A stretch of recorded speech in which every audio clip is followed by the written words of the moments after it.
Hi friends, Crystal here from Homemaking on the Homestead, and welcome to my channel. Today I am going to talk about the 7 most important homemaking tips that I've learned over the years. And the more that I kind of wrote out the list, and the more that I thought about it, there are so many good homemaking tips. So are these actually the most important homemaking tips? I don't know, but these are the things that in my 40 years of being a homemaker that I have found to be very valuable tips.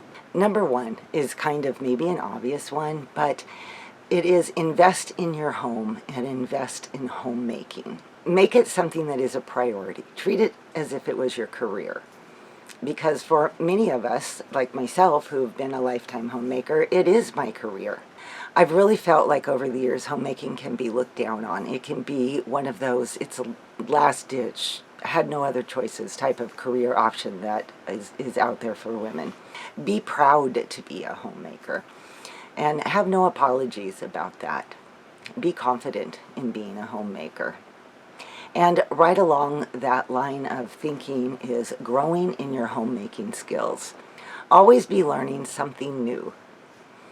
Whether it's how to bake a loaf of bread, plant a garden, or sew something, be learning something new all the time.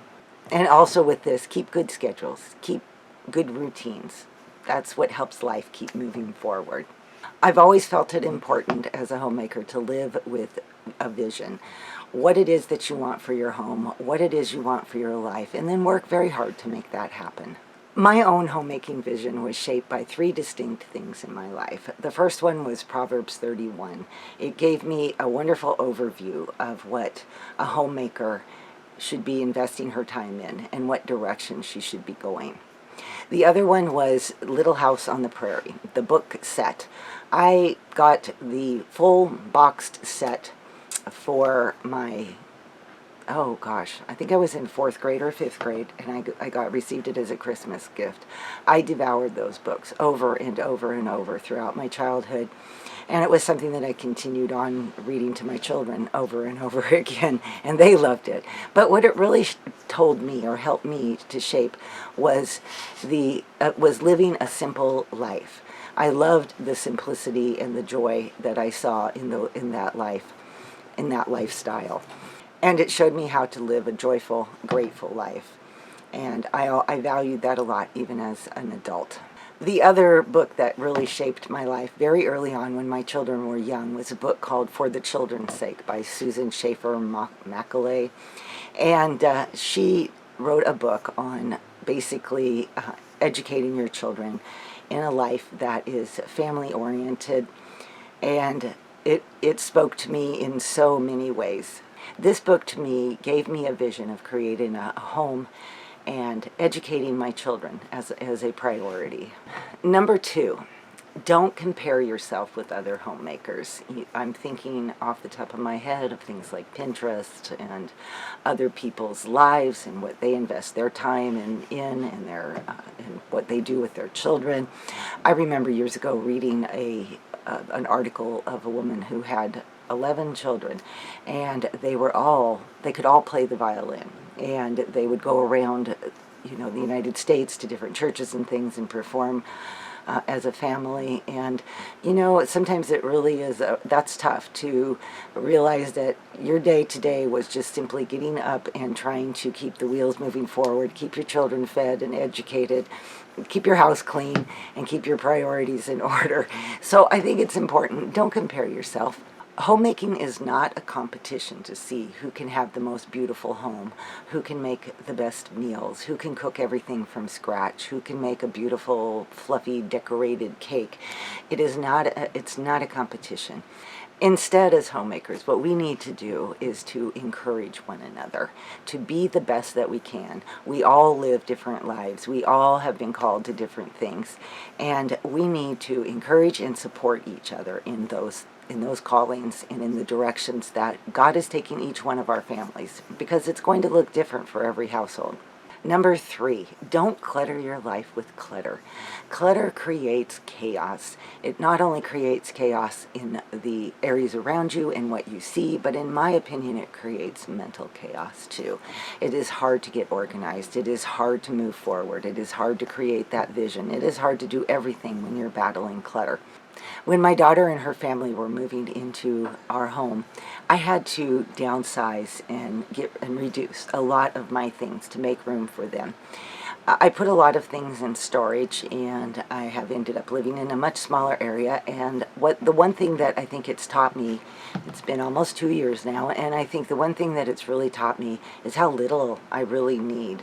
And it's the old saying, a place for everything and everything in its place.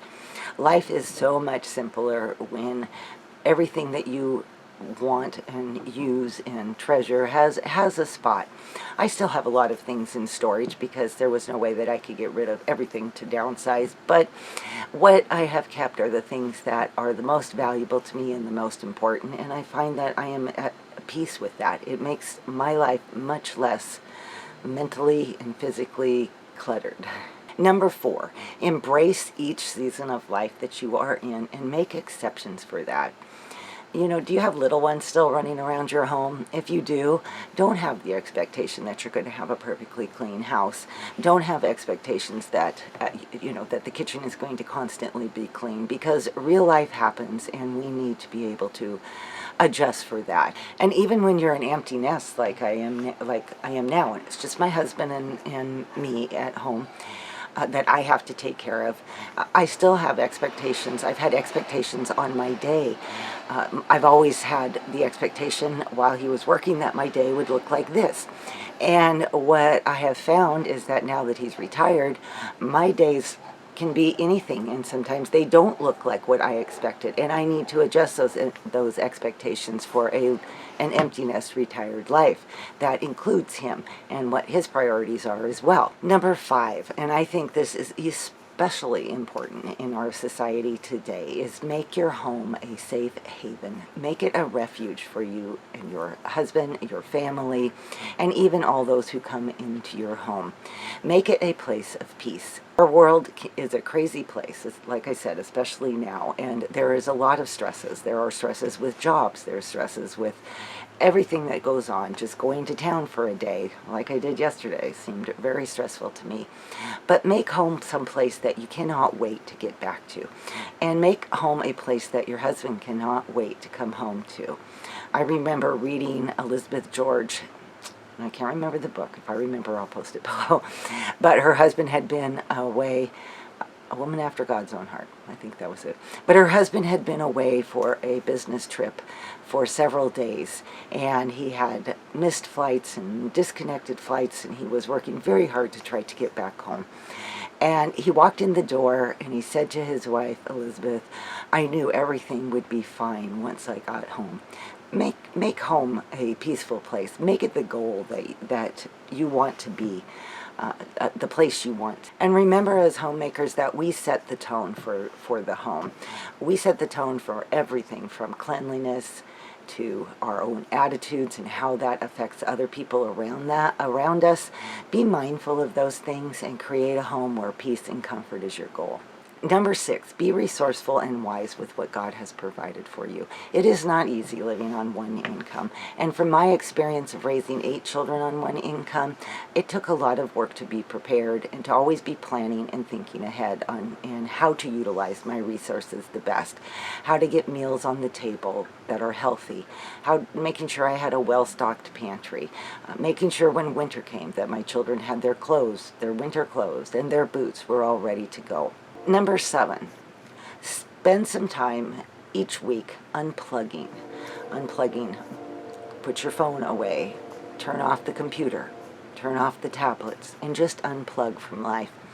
I think it doesn't have to be a full day. It just needs to be a period of time. I was a young mother in very different times. We had no computers. We had no cell phones. We had no tablets. We had no social media sites.